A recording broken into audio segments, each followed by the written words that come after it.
one of the principles in the book is finding that space within yourself where you stay connected with who you are and with the things that bring you joy. I call it sacred space because I think when you're in touch with that, you are in touch with the divine, and whatever that means for you. When you're in touch with that space, then you can approach things more creatively with better clarity, and boundaries help give you the space to keep things in order for yourself personally.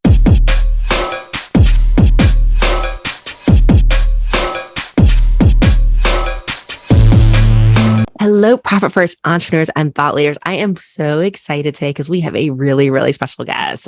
Not only is she an amazing author of this wonderful book, Motherhood, Apple Pie, and All That Happy Horseshit, but she is also the author of Profit First for E-commerce. And today I'm really excited because we have Cyndi Thomason here today as our guest here on the Profit Talk. And if you guys don't know Cyndi yet already, Cyndi is a certified Profit First professional at the mastery level. She's also a certified Fix This Next coach, as well as an award-winning author. And I'm really excited today because we're going to talk about her brand new book, Motherhood, Apple Pie, and All That Happy Horseshit. And we're going to talk to the mom today.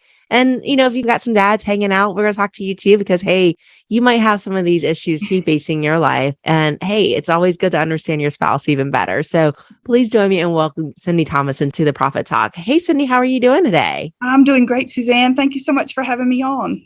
Well, I'm excited to have you. I've been trying to get on your calendar, officially, I get on it unofficially, but officially, for a long time, because your book is just so revolutionary. I mean, honestly, I wish it was the book that I had 15 years ago when I was sitting there crying, going, the baby won't take a nap and I need to get some balance sheets done, because it really speaks to the mom story, the mompreneur story, and the reality that nobody talks about, trying to get work done when the child is napping. Cyndi, first of all, let's talk about it. Why did you write this book? What brought you to writing this book? Well, I got to a place in my business where it was really operating pretty well without me. And so that had been a goal for quite some time. And it took about 5 years. And it finally got there. And I had some time. And my daughter was actually leaving the nest. And I had time to really think about my journey. And I was also creating our business to support women. We hire a totally virtual remote workforce. And I kept hearing over and over again from my employees about the struggle that they have and the flexibility that they need. And it just got to resonating with me that I felt like I had to make a choice to either be a stay-at-home mom and give up my corporate job, or be back in my corporate job and give up the day-to-day with my child and do daycare. And I realized that what I settled on after a few years of child rearing was this whole path that I created for myself, which was this business. And I wanted women to see that there are other paths out there. And this is one of them. There's probably more, but this is, starting your own business is a path. And I think it's the path you took also, Suzanne, because I interview you in the book. I got to know your story as well. And I just wanted it to be an acceptable, something that people, at least women, consider, their families consider. Because it doesn't have to be one way or another way. There's other choices.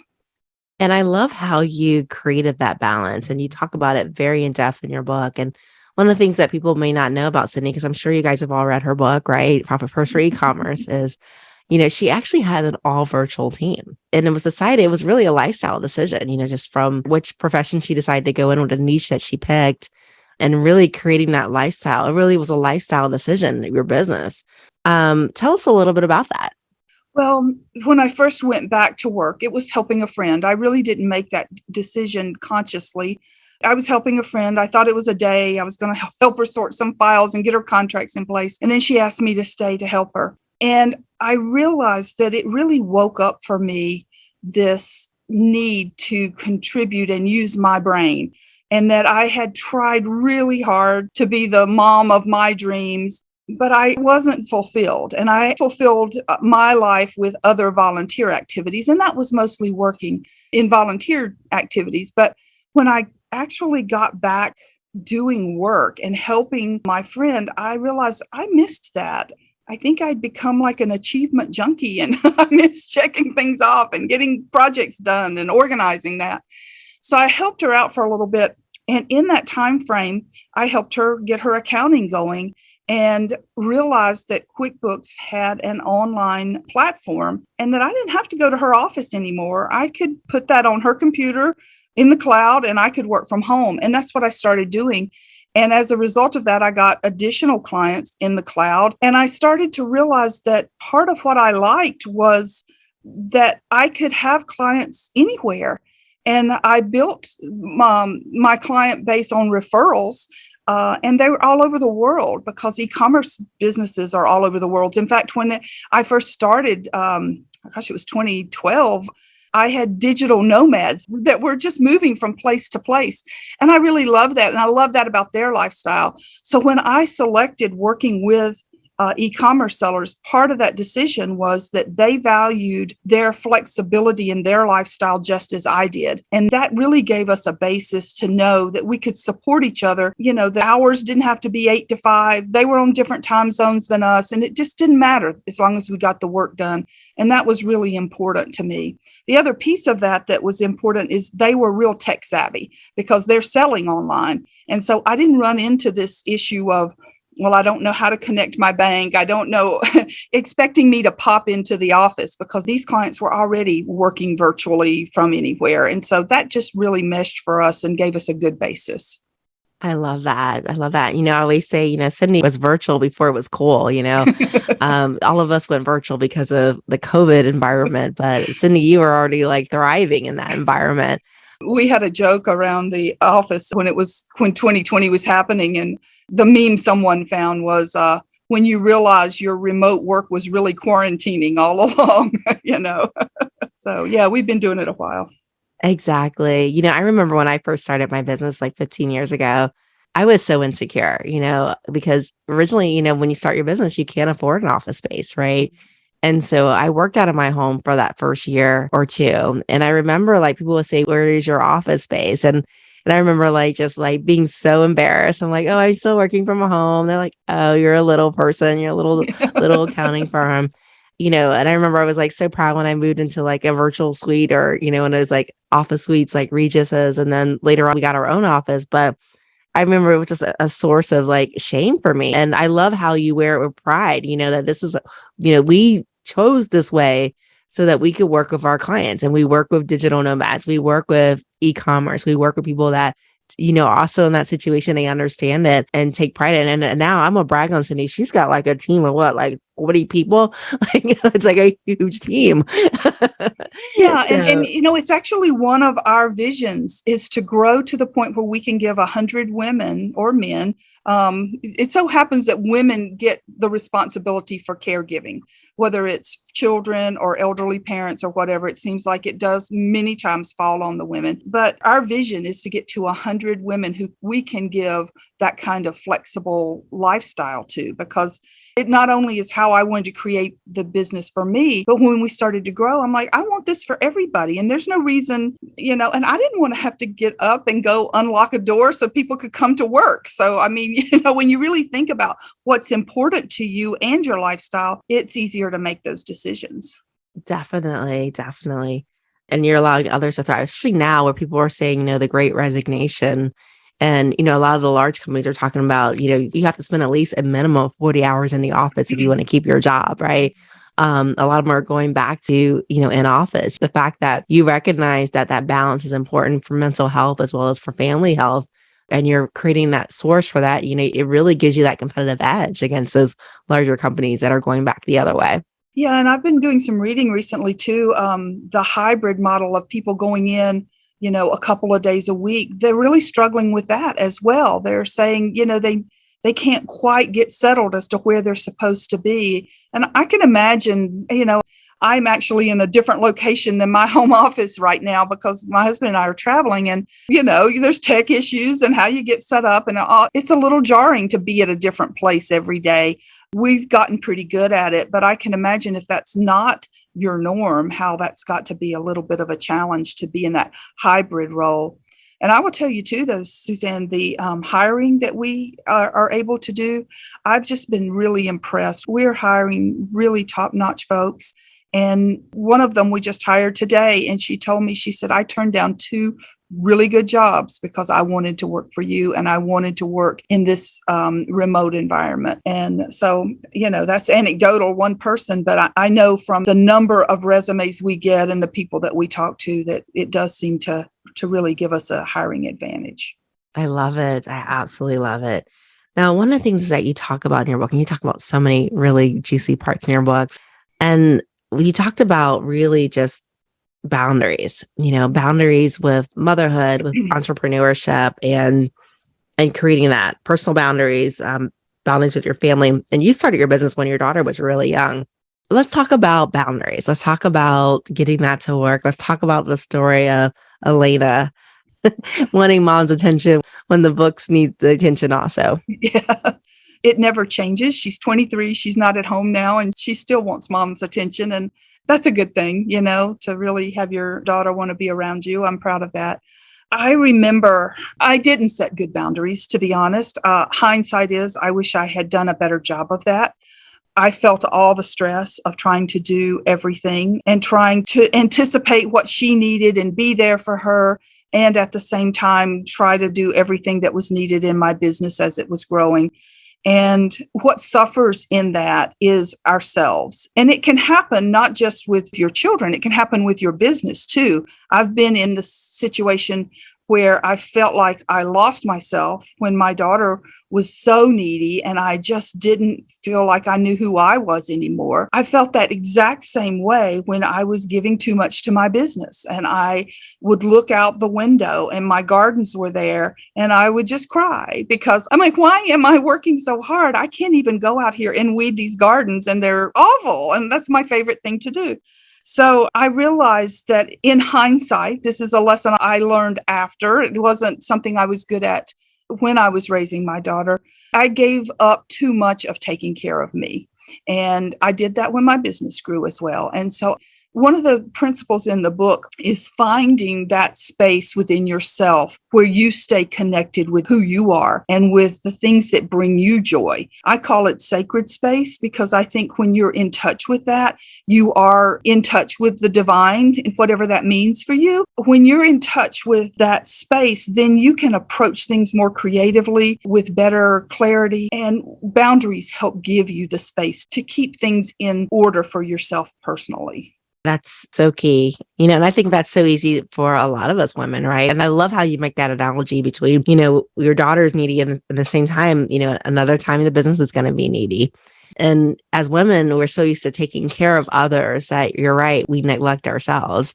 And I mean, I love the story in your book where you talk about that point, where you haven't taken a shower and you haven't taken care of your hair, and was it your mom that comes over and she helps you out? And it's my next door neighbor, actually. I mean, part of my challenge was we decided to be able to have children. We would need to leave North Carolina, where our friends and family and both our corporate jobs were, and we needed to move to the middle of the country to a less expensive place to live so I wouldn't have to work. So not only did, I give up my job, I gave up my whole network. And so I was the most lucky person in the world that my next door neighbor across the street, her children were older, and one was in college, one was in high school.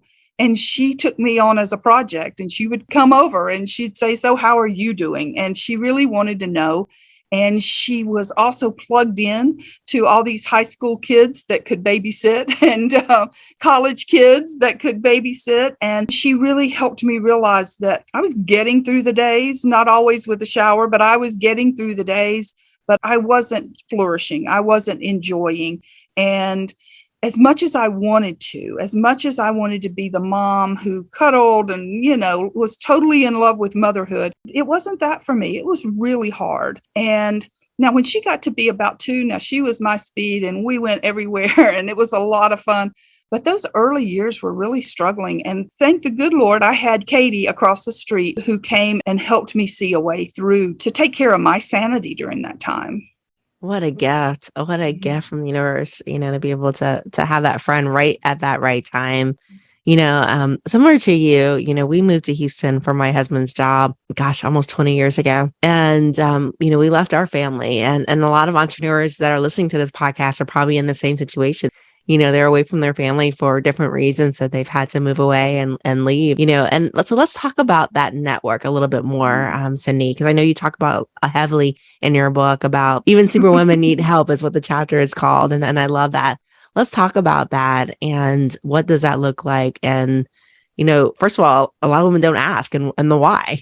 It's really been a sad fact for me, having gone out now, and I've been speaking about the book since it launched in May. The one thing I've realized from the women that I talk to is that they don't have a support network.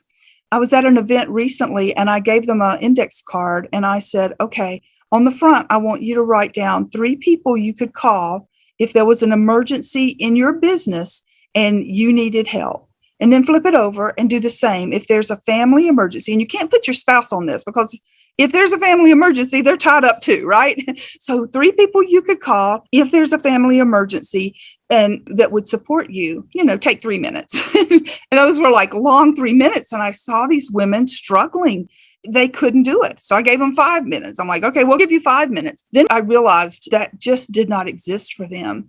And luckily, we were in a smallish town. And what came out of that conversation at the end, when we did takeaways, was they wanted to create networks with each other to provide support. And also, they wanted some accountability for each other. So I was really excited that there was no takeaway expected at the end as far as this thing is going to continue.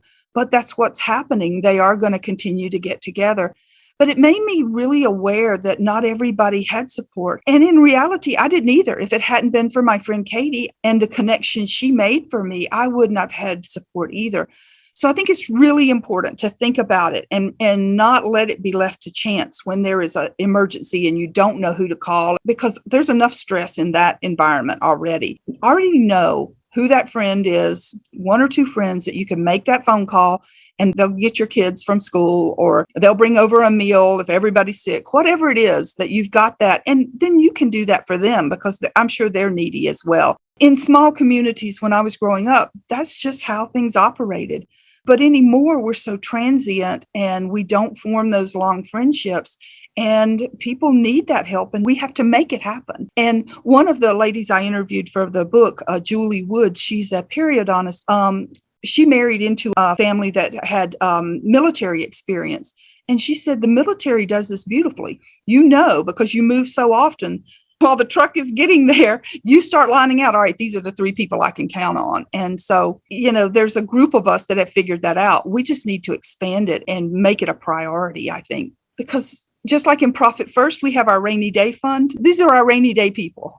We need them as resources. I love that. We need our rainy day people, right? Because the rainy day is going to happen. If it doesn't happen early on, it'll happen later on, right? As you get older, you're going to need that person there.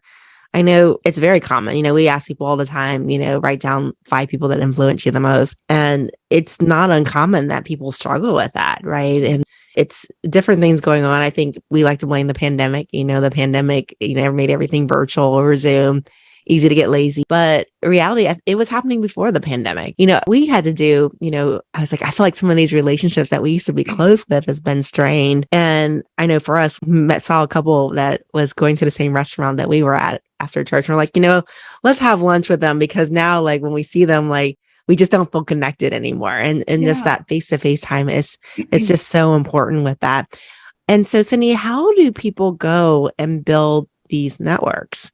Well, I think, first of all, you work with where you're at. You work with the relationships that you have, and you just reach out to that person and say, hey, can we have a coffee? Can we have a play date? And you talk about, hey, these are the things that I'm experiencing. And should I have an emergency, could I count on you? And just get their agreement. And then send them a note afterwards, thanking them for that, and offer to reciprocate. I'll do that for you as well. Just formalize it. You probably, if you were in an emergency, you would have to struggle and find that phone number and figure it out. But if you formalize it, then you've already laid the groundwork. So when you make that call, you're like, hey, this is the day I need you. And people are happy to help. That's the thing. I think we're always so concerned about asking for help. But when people get asked for help, it's rewarding for them too. They love helping. People love helping other people. So let's give them that chance. And in this event that I was at a few weeks ago with the book launch, there were a group of young women entrepreneurs with small children, but then there was a group of older women that there as well. And it was interesting hearing them say, I'll help you. They felt like it was a chance for them to give back because they had struggles too when their children were little. Now they can help be the grandma that's close by. But some of them said, my grandchildren are 12 hours away. I would love to come get your kids after school. So there's some multi-generational things too that you don't have to just look in your circle, but look at people who still have a lot to give. And maybe they're kind of lonely and would like to have a family in their life. Your church can probably connect you with someone like that. Or like you said, maybe you're at a restaurant and you frequent that restaurant a lot and you see this one person there that's never there with family, that's by themselves. Get to know them, invite them over to have a meal with you. And maybe that could turn into somebody. I mean, certainly you want to get to know them before you leave your children with them, but it starts somewhere, right? And that just getting to know that person. The thing is, as we get older, our experience when we retire kind of goes to the back seat, and to feel needed would be really important to someone who's still got a lot of life in them and a lot of energy, but just not in the situation where they're giving every day to a job. Oh yeah, definitely. And it starts with hello. Everything starts with hello, right? Yeah. And I remember my husband would get on me. Like I would meet like a really great person. We would have like amazing conversation. And then like I would like go home and he's like, did you guys exchange information? I'm like, no. And he would be like, why not? And I'm like, well, because I didn't want to be needy and ask for her phone number. And she was probably feeling the same way. And, so it starts with hello. And then, if you really like them and you want to continue that conversation, make sure you actually exchange information and follow up, even if it's a Facebook, and they like your stuff, if you don't want to give out your phone number, connect on Facebook. And then, or if you forget to ask for the number, connect on Facebook, because maybe if they like a couple of things and you like a couple of things, maybe you guys can get together on Messenger out and then connect over tea or coffee after that. Yeah, exactly. It starts with those relationships, and those relationships will get you through many a tough day. And, and that's true in business as well. Susanne, you and I are in a mastermind together. And I know every month when we meet, there's a different one of us. There's a challenge that we're facing. And so that mastermind has become a support network for each of us in the group. And it's just so nice to realize that somebody else will listen and act like your board of advisors and ask some questions that maybe you hadn't thought about and give you some perspectives that when you're deep into it, you don't have that opportunity to have perspective. And sometimes those questions, other people's experience can get you into that. So masterminds is another way. If you're looking for something in business to connect you, that's another opportunity to connect with people that may be in your industry. A lot of times there's benefit to people that are not in your industry because they see things just a little bit differently too. So look for those people that can support you in a mastermind type of environment. I found it really helpful. Suzanne, what's your perspective on like our mastery mastermind? Oh, I love our mastermind. I think I was like the recipient of all the help last time. With that different topic of what I was going through with just, I called the breakdown, right? Whenever there's new change that's coming, right? We have to adapt to change. Even Suzanne's and Cyndi's have to adapt to change. Suzanne's more. But it was great getting, perspective from, everyone in our group that, they'd gone through it and, getting that slap down of reality that this is normal. Sometimes that's what you need to know is this is normal. And that's one reason why I love your book, Cyndi, is, motherhood, apple pie, and all that happy horseshit. One of the things that happens, I think, when you're starting your business, because a lot of us were isolated, right? No sense of normal that you're going through it. And you feel like you're alone. Your friends aren't entrepreneurs. They're not interested in being entrepreneurs, or they're stay-at-home moms. And they're like, why are you doing that? And, to find out what you're going through is normal, I think it makes the biggest difference in the world. Right. It does.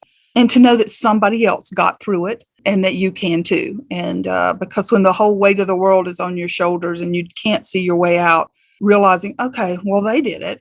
it just gives you a sense of hope and also some ideas of things to try. So it's super important. I mean, we would do that for our kids, if our kids, started scooting around on the floor, on one knee or something, we would say, hey, did your kids ever do that? We would ask, is that normal? But we don't always do that. And I think entrepreneurship is kind of a double-edged sword. It is like the best place for personal development. I mean, you grow so much when you have a business, but there's also this component of loneliness because you're at the top and you can't talk to your employees about what's going on because that makes them nervous and you don't want them to be nervous. You can't oftentimes talk to your spouse about what's going on. They may not be much help if they're in more of a corporate role and haven't had a small business. They don't even understand how small business works. And if they're relying on you bringing home money to help, pay the bills, then that makes them nervous. So you kind of shut down from talking with your spouse. So then who do you talk with? And that's why having that support network is so, so helpful because it gives you somebody to go through the days with and not be so lonely. Exactly. I was like, Cyndi, I was like, can we meet like twice a month instead of once a month? Because, entrepreneurship, it can be heavy. There's amazing rewards, just like Cyndi talks about, at the end of the tunnel. And you have amazing impact on lives that you never imagined, whether it's client lives, even staff's lives. You're taking somebody with no experience and you're molding them into a master at something, at the end of the time that they're with you. And there's a lot of love that goes into putting someone through the fire to create that. And a lot of frustration too. And even in the midst of all that greatness, there are very dark sides of entrepreneurship. And when you have to go through it alone without perspective, it's easier to stay in that dark side for a longer period of time and struggle with it. Yeah. And that starts to deplete you. And we get into that burnout phase where we can get by. We know we can do these things, but we're stuck in this phase of feeling burned out from it. And that's not healthy for you physically and for your family or for your business. So if you find yourself there, for any one of us, that because all entrepreneurs will be there, when we find ourselves there, then what can we do to shed those tasks that are causing the burnout so that we can get back into that quadrant where we have genius? And when we operate in that level, that's where we excel and where we achieve and we don't feel so beaten down. Oh, yeah. And I love Cyndi's story because, she's made it to the other end. Her daughter's 23, so when she's giving always you a wisdom, mom though, Susanne. always a mom. That's a warning. You're always a mom. But, there are lessons that I've learned that someone that hasn't gone through it don't have, just like you can't ask for advice from your employees because they can't sit in that chair. They don't understand what it's like, or even your spouse. Now, Cyndi, I know you've created an amazing group where women that are in that situation that have children that are in entrepreneurship can really go to exchange ideas. Tell us a little bit about that group and what happens in that group and how to join the group. Okay. Well, the group is called Acorn Mom, and you can go to acornmom.com. Part of what I learned through writing this book, I assumed I was going to launch this program. And part of what I learned was I'm working on growing this accounting business, and launching something else right now would take away my attention from that. So I found a licensee that actually her story is told in the book. And when I asked for feedback, she gave me 7 pages. And I'm like, okay, she gets this and she's got a lot to give. And so she agreed. And she's actually started the Acorn Mom programs with the training and the coaching and just putting the support groups and the reading groups together. Her name is Julia Nardelli Gross. She's out of Seattle. She's got young kids now. I'm past that point. So she's much more relatable to what moms are going through right now. And so check out acornmom.com and you can work with Julia in some of the programs she's got started. I love that, Acorn Moms. And we'll put the link in the show notes. Those acorns grow to be big oak trees. When we first moved to our house, we had a little oak tree. Now it's like huge and like scraping our roof. So you never know what you might be planning with Acorn Moms. So get ready for it. Now, Cyndi, as we close out, one of the things I love to ask our guests is if you could leave our viewers and our listeners with one piece of advice. It can be personal, it can be business. What would that piece of advice be? I think it would be to find your 3 people. Find your 3 people for business and your 3 people for personal. And if you're struggling to find 3, get 2, but have those people in your phone that you could make a contact with if you need help. I love it. Find your 3 people. Find your 3 people. I had a friend that went through an adoption recently and to adopt a child. One of the things that they required was that you had to list 3 people that so they could interview.